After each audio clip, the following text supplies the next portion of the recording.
Bienvenidos a una nueva semana de charlas de café. Hoy comenzamos este programa hablando de salud, de la salud desde una mirada integral. Vamos a estar conversando con una especialista en psicoinmunoneuroendocrinología. ¿Qué es esto? ¿Cómo nos puede servir a abordar nuestro bienestar desde esta perspectiva? Bueno, nos lo va a explicar la doctora Cristina Gagliardi, médica clínica con esta especialización. Gracias por recibirnos en tu hogar. ¿Cómo estás, Cris? ¿Qué tal? ¿Cómo estás, Charito? ¿Bien? Bien, bueno, ansiosa, curiosa de tener esta conversación. Yo te decía, te vengo siguiendo en las redes, venís compartiendo un montón de contenido sobre esta mirada integral que vos decidiste desarrollar sobre la salud, que debe tener que ver también con un recorrido personal, me imagino, desde tu formación inicial a esto, que va acompañado un poco del contexto. Bueno, ¿qué es? ¿Cómo fue dándose este proceso profesional en el que decidiste llegar a abordar la salud desde este lugar? Bueno, ¿cómo andan? ¿Todo bien? Sí, fue un camino bastante particular, interesante, re lindo para mí, pero bastante dificultoso desde el punto de vista profesional. Yo estudié en La Plata, empecé la carrera en el año 99, egresé en la Universidad Nacional de La Plata y bueno, y ahí en el sistema de residencias tradicionales concursé para hacer clínica, un poco porque no tenía definido, me gustaba endocrino a mí, pero en La Plata no había. Bueno, así empecé con que la clínica me encantaba y era la base de todo.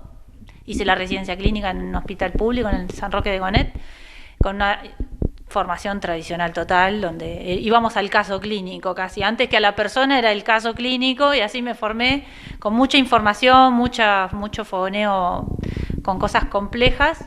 Pero bueno, terminó esa etapa y me vine a Tres Arroyos, me volví a Tres Arroyos y bueno, empecé a ejercer a nivel privado, hice guardias, pasé por el hospital, estuve en la clínica un par de años y bueno, como que a mí me gustaba, siempre me gustó el consultorio y el consultorio como que llegaba a un punto que como que me quedaba ahí incompleta, digamos, como sí, faltaba algo. O sea, si vos prestás un poquito de atención o te interesa un poco, a mí personalmente el consultorio es el lugar que más me gusta. ¿Qué falta? ¿Viste? Yo siempre soy curiosa, a mí hacer cursos siempre me gustó, desde que curso el primer año de la facultad hasta el último día que estuve en La Plata hice cursos, siempre hago algo porque me gusta. Y no sé cómo terminé investigando para hacer posgrados y empecé a buscar en las distintas facultades de renombre, que a mí me parecían de renombre. En Favaloro estaba el magíster en psicoinmunoneuroendocrinología. Me gustó la temática, me gustó el plan, era muy complejo para hacer, porque yo tenía los nenes chiquititos, hacía guardias, pero bueno. Y así fue que arranqué, entendiendo lo que era un plan de estudio y después viendo lo que terminó siendo el curso, que fue una locura, fue hermoso y me abrió la cabeza un montón y dándome cuenta que eso era lo que a mí me gustaba.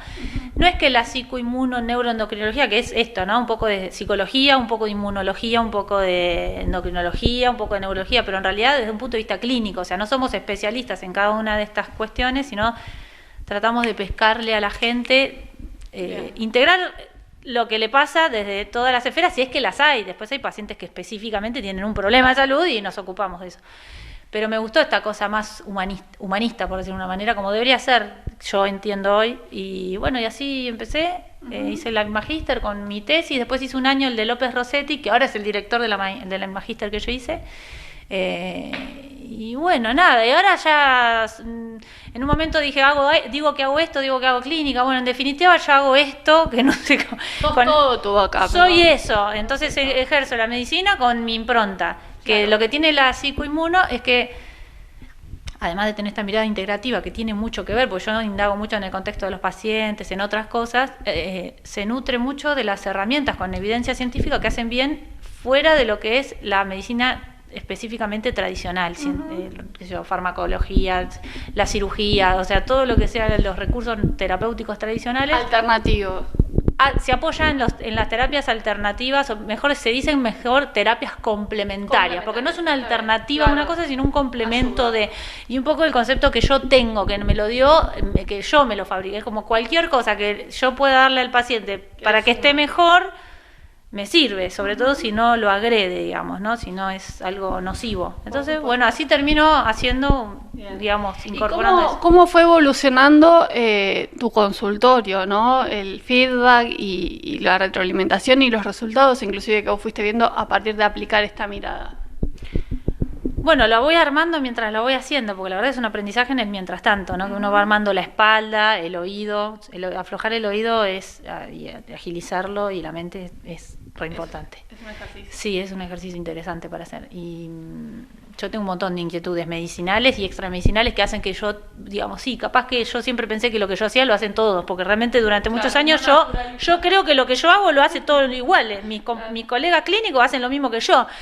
Y después por ahí me doy cuenta que, claro, no, capaz que no, ¿viste? Entonces, lo que me parece más importante es que yo le dedico un rato más a la gente de lo que normalmente se utiliza en medicina, y a algo, trato de, qué sé yo, lo que son pacientes míos, no la primera vez, pero ya después de verlo 2 o 3 veces les conozco todo, la familia, todos los problemas, y termina siendo como esta cosa media catártica, que creo que tiene mucho que ver con que los pacientes mejoran. De hecho, las disciplinas que más se usan, no sé, biodecodificación, esas cosas, que la medicina no las tiene incorporadas como una herramienta válida, sí otras, pero no específicamente ese ejemplo, creo que tiene que ver con un punto de trabajar los problemas no solamente del síntoma físico, sino también ahí donde lo hace ruido lo psíquico también, ¿no? Y viceversa, porque todo está relacionado con todo. Entonces, bueno, sin descuidar una parte, ocuparnos de la otra, siempre. Y creo que eso, ahí está lo que... Tener un lugar donde ir a contar cosas en la intimidad y en la reserva de una consulta médica, que le da como cierta validez. Esto te iba a decir, porque si bien todas estas cuestiones complementarias de las que vos hablabas ya están comprobadas, y hay un montón de material al respecto, todavía generan cierto recelo, cierta resistencia, cierta desconfianza. El hecho de que vos como profesional formada, que es lo que corresponde, ¿no?, lo valides, digamos, como una posibilidad de complemento, le da al paciente otra confianza para llegar a estas disciplinas, me imagino, ¿no? Sí, de hecho, yo soy consciente de la resistencia que tengo dentro de mi propia profesión con colegas míos. Claro, eso te iba a preguntar, ¿cómo te reciben? No, la verdad que, te soy sincera, no interactúo tanto como antes con otras personas. Y con tu camino. Bueno, pero eso es un trabajo para un profesional que uno tiene que hacer, buscando que hago lo que le guste. Yo agradezco que me doy cuenta, me gusta cada vez más lo que hago, y porque le encontré esta vuelta. Y si yo tengo que hablar con un, no sé, por un cirujano, con un traumatólogo, con un kinesiólogo, yo levanto el teléfono, y muchos son testigos de que yo lo hago, cosas totalmente tradicionales. Pero primero está venciendo la resistencia que yo misma tenía, porque yo no soy la misma médica que cuando tenía 25. Claro. O sea, hace 17 años atrás, sí, era de una manera, y ahora soy distinta, y yo también era de esas que me parecían que estas cosas eran ridículas, porque yo iba al caso clínico y después me di cuenta que estaba equivocada, y me permití darme cuenta del error, y bueno, del error que yo creo que estaba cometiendo. Y es un sesgo, tal vez, ¿no? También tocan algún punto del ego profesional. Bueno, eso es una cosa que el ego profesional puntualmente de la medicina en particular, pues es un modelo así muy hegemónico, vamos a decir, tiene.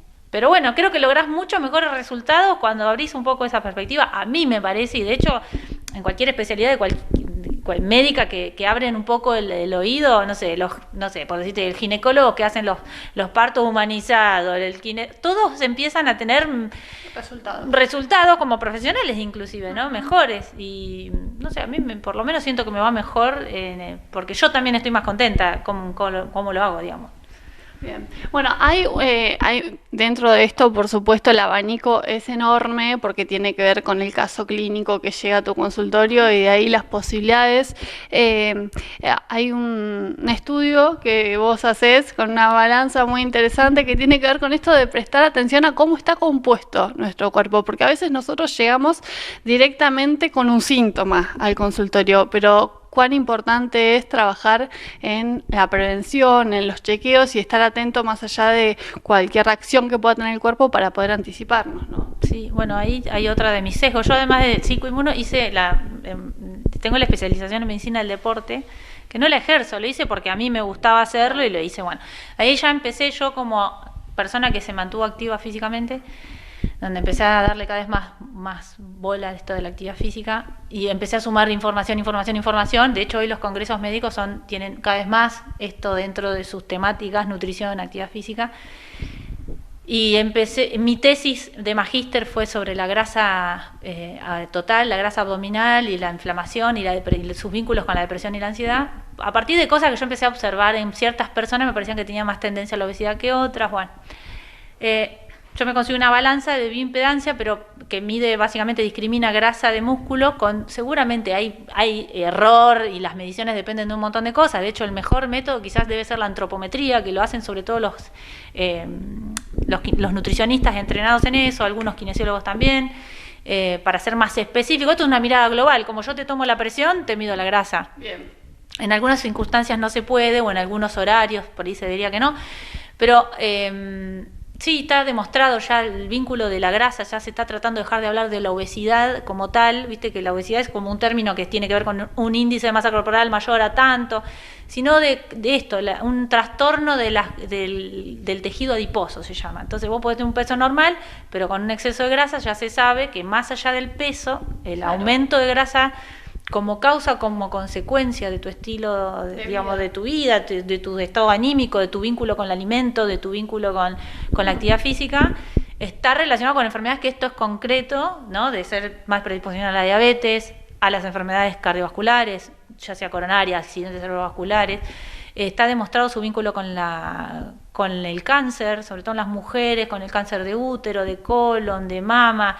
Bueno, hay en el varón la próstata. Esto sin tener ni siquiera un exceso significativo. Digamos. No, en los pacientes que tienen un exceso significativo de esto. Lo que sucede es que hay personas que a veces tienen pesos bastante saludables y aspectos saludables, claro, pero cuando vos le haces el estudio, tienen demasiada grasa igual. Y la grasa a largo plazo genera eso. Entonces, se trata de tener, y esto también lo aprendí en el magíster, que el paciente, que la persona tenga un rol activo con su cuerpo. Registro, ¿no? Claro, no esperar que venga un médico o una médica o quien fuere a darte la receta para. No, vos tenés esto, tenés que tomar un rol activo. Si yo te estoy diciendo que vos por ahí tenés esta situación que te predispone, bueno, actuar en la prevención, dentro del cual hay que vencer las resistencias de todo lo que eso tiene, que tiene que ir a terapia. Normalmente no quiere, no va, algunos no pueden, pero otros no quieren. El gimnasio o la actividad física pasa lo mismo. Entonces yo le incorporé esto porque realmente a la persona visualizar los valores en pantalla a veces la hace reaccionar, te escucho. Nos impacta de una manera, como dice, ¿cómo 150? Hoy pesaba una paciente, por ejemplo, hoy mismo. Sí, además del peso, que obviamente estaba excedida de peso, 57% de su peso es grasa.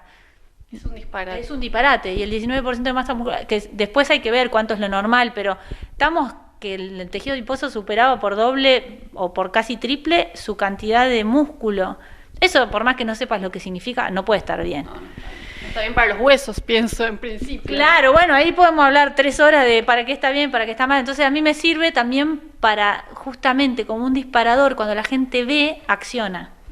Y eso hizo que un montón de gente empiece a hacer actividad física. ¿Cuál? ¿Qué sé yo? Uno puede aconsejar un poco, pero algo, lo que pueda, ir a un nutricionista, si podés, sería lo ideal. Porque no es solamente, se enfocó todo eso mucho hacia la estética y y pareciera que no, pero parece que sí.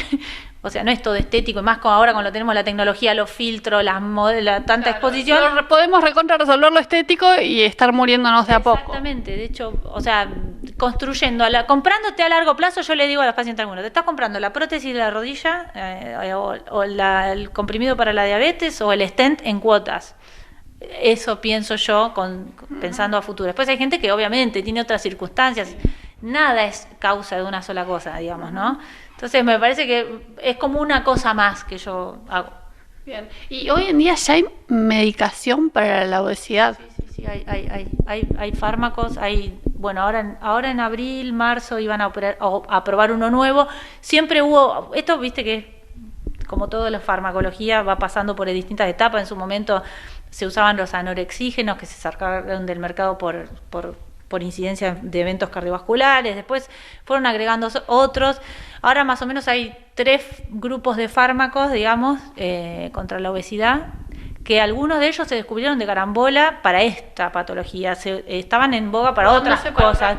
Claro, un antidepresivo, por ejemplo, se vieron que los pacientes que además de tratar de la depresión dejaban de fumar y que bajaban de peso, porque les controlaba la compulsión por la comida y bueno, ese ya con otro es una de las opciones.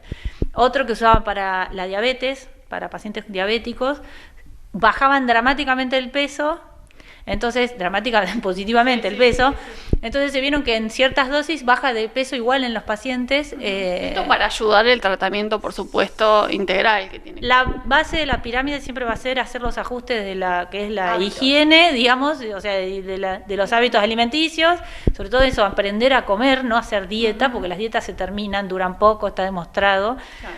Hay que hacer como una especie de aprendizaje nutricional, actividad física la que mejor sea para el paciente, que eso se charla, se busca.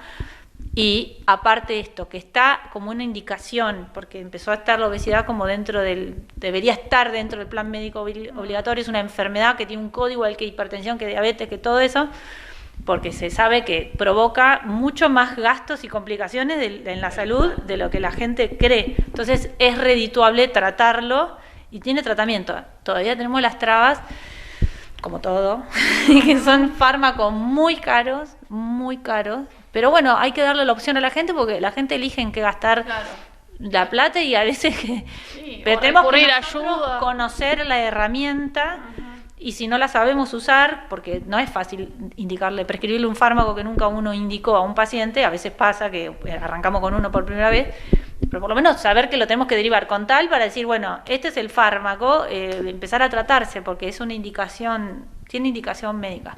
Después si el paciente no puede por su situación o por lo económica, lo que sea, porque realmente no es para cualquiera, bueno, lo veremos, pero por lo menos saber todas las opciones que tenemos porque hay un montón de cosas. Bien. Bueno, como siempre, seguimos teniendo de base una deuda, ¿no?, de la salud pública para poder asistir a este tipo de casos, creo. Pero mientras tanto, la batalla la dan ustedes, ¿no? Por lo menos teniendo la información, como vos decís, para poder ponerla sobre la mesa. Sí, yo creo que la clave de todo es que todas las políticas públicas, privadas y de todas las cuestiones vayan hacia la prevención, y eso arranca en la infancia, digamos, ¿no? O sea, en los chicos que ya están, en los padres de esos chicos, y así creo que no hay otra chance. Después arreglar los problemas que ya están instalados es mucho más difícil que prevenirlos, y quizás en ese sentido no tenemos esa mentalidad todavía como país de prevenir cosas, entonces no hay inversión en ese tipo de concientización, básicamente. Tal cual. Bueno, para eso está Charlas de Café, entre otras cosas. Por eso nos encanta esta charla y creo que para cerrarlo, este es el mensaje, pero quiero que hagas vos la invitación a la gente como profesional a mantener esta rutina de consultas. ¿Cada cuánto deberían hacerse este tipo de chequeos que vos proponés? ¿A partir de qué edad? Para poder precisamente evitar comprarte todos estos problemas a largo plazo. Sí, yo creo que empieza desde chicos. Sí. No puedo hablar de antes de los 15 porque no es el área que compete, pero yo creo que a partir de los 15 años es la edad adulta de la clínica médica, pero obviamente después de los 21 años me parece que está bueno hacerse un control anual. Ni hablar si hay pacientes que tienen antecedentes familiares de alguna enfermedad, cualquier sea hipertensión, diabetes, oncología, simplemente quiera saber, ordenarse. Todo el mundo tiene que hacer actividad física, no hay una contraindicación de ningún tipo. Todo lo que hay que hacer es ajustar a lo que cada persona necesita, pero el sedentarismo es tan grave como ser diabético para tener otras enfermedades. Así de grave es ser sedentario. No estamos hablando de nada, aunque te creas la persona más sana del mundo. De delgadez ni de obesidad, no. Sedentarismo puro, ni hablar del resto de las cosas y bueno, acercarse a la persona de confianza para hablar de este tema, y si no es esa, buscar otra opción hasta encontrarla, porque hay opciones y es mucho mejor la opción que te pueda dar un poquito de evidencia científica, porque hay mucha intoxicación informativa de gente que está opinando mucho de cosas que no tienen sustento. TikTok está siendo nocivo en algún punto. Muy nocivo, y hay cosas que están de moda que para mí se van a caer y lo clásico no se va a caer. Bueno, para eso pueden acudir a tus redes donde vos brindás generosamente un montón de información, las vamos a decir. Sí, no soy muy no le meto mucho, pero soy bastante así como me sale. Espontánea. Sí, no hay mucha preparación, lo digo, me parece algo interesante, lo pongo. Así que sí, ahí ni hablar. Doctora, ¿cómo es? Cristina Gagliardi. Bien. Perfecto. Cristina, ha sido un placer. Muchísimas gracias por tu tiempo. Gracias a todos. Bien. Bueno, ¿querés decir tu consultorio? ¿Tenés turnos disponibles? ¿Cómo puede la gente? Eso es medio cíclico, porque a mí no me gusta mucho la demora, que haya mucha demora, y porque si no después toda esa gente también puede llegar a tener un problema cuando me necesita el sobreturno, se empieza a hacer un despelote. Entonces, ahora, por ejemplo, sí, tengo el tour, es en San Lorenzo Disponible. 269, Bien. es 1550 5492 y bueno, y nada, y hasta por ahora sí, después he pasado mucho tiempo que no, después lo abro, cierro, Bien. voy viendo según cómo está la demora, porque si no tampoco a nadie le gusta No es esperar. responsable. Tu médico de siempre, esperarlo un mes es un garrón. Entonces hay veces digo, bueno, prefiero cerrar y no aceptar ninguno nuevo que hacer esperar al que ya me conoce. Bueno, así. Muchísimas gracias de nuevo. Bueno, y así entonces comenzamos charlas de café, hablando un poquito de salud integral. Ya saben todos, a mover el cuerpo, lo peor que podemos hacer es el sedentarismo. Y hablando de bienestar, otra recomendación que les quiero dejar si quieren empezar a incorporar buenos hábitos es que pasen por Nayira, que tiene un montón de objetos para incorporar, de objetos y accesorios como productos de difumación, un aroma, un saumerio, un cristal, con lo que resuenes, algo que pueda aportar a traer más paz a tu mente. Bueno, ahí las chicas tienen, además de un montón de productos, el mejor asesoramiento.